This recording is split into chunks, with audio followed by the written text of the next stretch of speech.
Hello everyone. In the previous video, I have discussed about various modifications of the stem.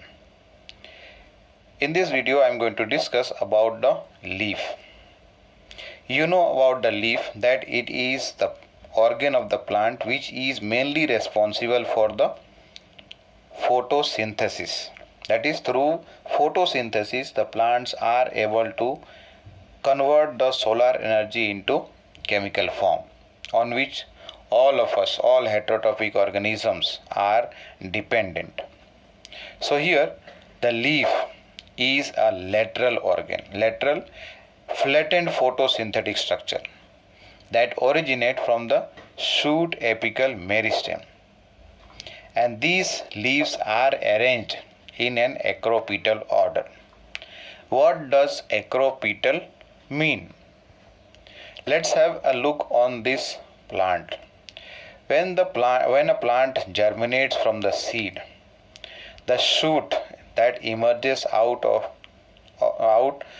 through the plumule. That means the plumule develops into a shoot, and this shoot emerges out of the ground level and then forms the leaves. So let us say in this figure, as the stem emerges out of the ground, the leaves that are formed first are placed at the bottom, and as the stem continues to grow, new leaves arise at the top. Still, when the emergence of stem continues, the new leaves keep on arising at the tip, and the youngest one, that means youngest leaf, is placed at the tip or the apex, whereas the oldest one is left behind at the bottom. And by the time the new leaves develop at the top here, the leaf that was formed first has become larger, and also it has grown older as compared to the young leaf that develops at the tip. So this arrangement of leaf, where what happens, the leaf is placed, or otherwise you can say develops at the tip of the shoot, whether it is stem or a branch. So this arrangement over here is called as acropetal succession or acropetal order. Now when the leaf develops, where does it develop from? So a leaf develops from the node. A leaf develops from the node, and then this leaf essentially is having an axil. That is, the angle between the leaf and the stem is called as axil, and a bud is formed here in the angle between the leaf and the stem. That means in the axil of the leaf it bears a bud, and this bud is called as axillary bud. Later on this may develop into a branch. Axillary bud may develop into a branch. Now this leaf is an important vegetative organ, which is necessary, or it serves a purpose of photosynthesis. That means it is mainly responsible for the preparation of food for the plants. A typical plant has three main parts. Let us see first of all in the figure. Three main parts over here is the leaf base, through which what happens, the leaf is connected to the, or otherwise leaf is attached to the stem. Then the petiole, thin slender part, which holds and supports the broad flat surface of the leaf, which is called as leaf lamina or leaf blade. Now let us have a look on the structure of the leaf here. So what I said here, leaf base through which it is connected to the stem, then the petiole, and then the leaf lamina. Now this leaf lamina, the margin over here, leaf margin, at the center the petiole, you can see, is elongated further to form a vein, which is called as over here as main vein, or otherwise the midrib. Main vein, midrib, or otherwise it is also called as what? Primary vein. From this primary vein, what happens? Secondary branches come out. That is, the secondary veins come out. Later on, further from secondary veins, tertiary veins develop, and veinlets develop later on, which gives a network-like structure. At the tip over here is the leaf apex. Either you call it tip, leaf tip, or otherwise the leaf apex. Now there is technical term used for the leaf base, petiole, and lamina. Let's have a look in this figure. What happens here? The apex over here, the leaf margin, veins, and the leaf lamina, that is a leaf blade, is called as epipodium. Epipodium. The petiole is called as mesopodium, and the leaf base is called as hypopodium.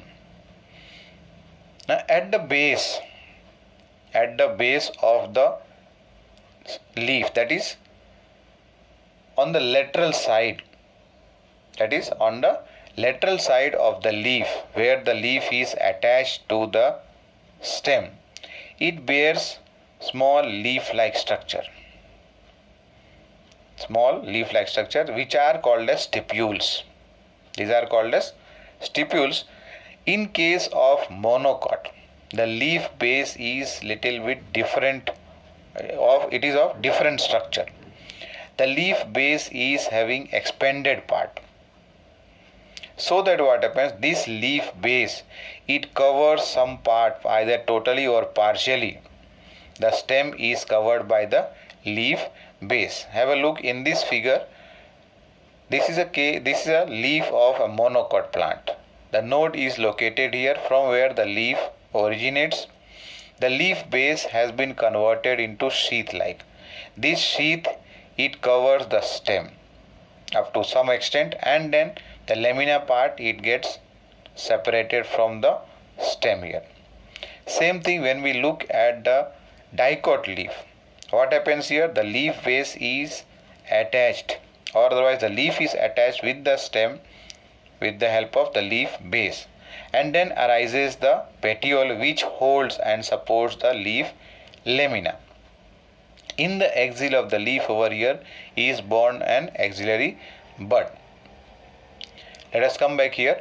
I was talking about the parts of a leaf. First of all, the leaf base. At the base of the leaf, what happens? From where the leaf originates, what happens? Two small structures are there, leaf-like structure, which are called as stipules. In case of monocot, what I discussed about the leaf base is expanded to form what? Sheath. And that's why over here this is called as the base of the monocot leaf is called as sheathing leaf base. Sheathing leaf base. In some plants, like leguminous plants, in some plants what happens? The leaf base is having a swollen structure. Leaf base is having a swollen structure, which is called as pulvinous. And the main function that is performed here by the pulvinous is that it is responsible for holding the leaf firmly, and also it is responsible for sleep movement. If you remember, you have studied about mimosa. As you touch the leaves of the touch-me-not plant, what happens? The leaves get folded, because whatever water they had in this leaf base, that is called as pulvinous, it is passed into it is transported into the stem, and as a result of which stem, or otherwise the mid vein over here, because in case of touch-me-not leaf, they are of compound type. They are compound leaf actually. So what happens there? Mid vein में क्या चीज चला जाता? पानी निकल के चला जाता पल्विनस से. So as a result क्या हुआ? पल्विनस थोड़े लूज पड़ जाते हैं, and as a result of that the leaves get folded.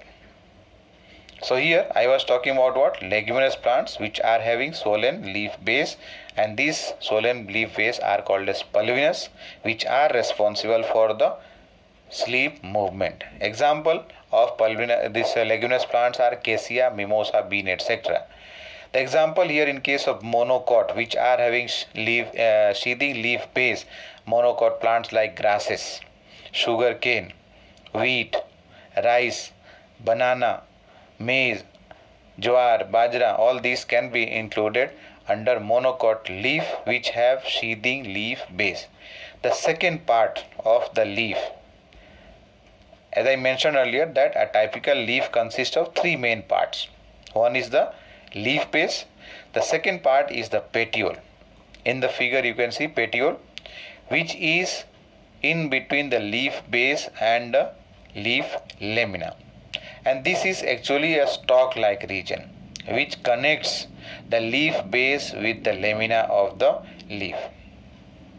And the work or the function that is performed by the petiole is that it supports the lamina. It holds the lamina in such a way that what happens, the lamina is exposed to the sunlight so that maximum light energy can be absorbed, and that can be used for the process of photosynthesis. Now the leaves are classified into two types based on whether the leaves have petiole or the leaves are reduced. Okay, means the petioles are reduced over here. So if suppose that a leaf is having the petiole, leaf has the petiole, so in that case the leaf is called as petiolate. The leaf is called as petiolate, and if the petiole is absent, then the leaf is called as sessile. Because it does not have the petiole, it is called as sessile. Now the function performed by this petiole, as I mentioned earlier, that it supports first of all, and it arranges the leaf for securing maximum amount of sunlight so that photosynthesis can take place efficiently. The other function that it has, that it allows the leaves to sway or flutter in the air, in the wind. Because of the blowing wind, what happens, the leaves keep on moving, and as a result of that, what happens, it creates a cooling effect. It helps in the cooling and also in bringing the fresh air to the leaf surface so that the leaves can absorb carbon dioxide for photosynthesis and oxygen for their respiratory function. Coming to the third part of the leaf, that is the lamina, leaf lamina or the leaf blade. This is the green part, green expanded part of the leaf on which the veins and veinlets are arranged. As I mentioned here in this figure, that what happens, the petiole is extended further so that it can form the main vein here. It can form the main vein. From the main vein, what happens, secondary branches come out which are called as veins, and later on from the secondary vein tertiary veins also can develop, and finally they branch to form veinlets. And these veins and veinlets, they provide a rigidity to the leaf blade. Veins and veinlets, they provide rigidity to the leaf blade, and they also help in the transport of prepared food to different part of the plant body from the leaf, and also transport the water and mineral salts to the leaves. Now here in case of the shape, you can see the figures here, the margin of the leaf, different leaf have different kind of margin. That means what, there is a variation in terms of the shape of the leaf, margin of the leaf, apex, surface, and also the extent of incision of lamina in different types of leaves. Now that was about the parts of the leaf. Now coming to the next topic is the venation. What does venation mean? Venation means the arrangement of veins and veinlets on the surface of the lamina. Arrangement of veins and veinlets on the surface of the lamina of the leaf is called as venation. The arrangement of these veins are of two main types. That means what? That there are two main types of venation. Let's have a look in this flow chart. That is, venation is of two types. One is reticulate venation and the other one is parallel venation. Reticulate and parallel. Reticulate generally is found in case of dicot plants, with some exceptions are there, whereas parallel venation is found in monocot plants with some exception. Both of these, reticulate venation and parallel venation, are further classified into two types. In case of reticulate venation, this is classified into unicostate and multicostate. Unicostate is also called as pinnate. Likewise, multicostate also is called as palmate, PAL. It is like palm, our palm. And then similarly, in case of parallel venation, this is further classified into unicostate and multicostate. Both of them, that is the multicostate in both types, reticulate and also in case of parallel venation, can be further classified into convergent and divergent. Let's have a detailed study of the two types of venation, and this is I am going to discuss in the next video. Thank you.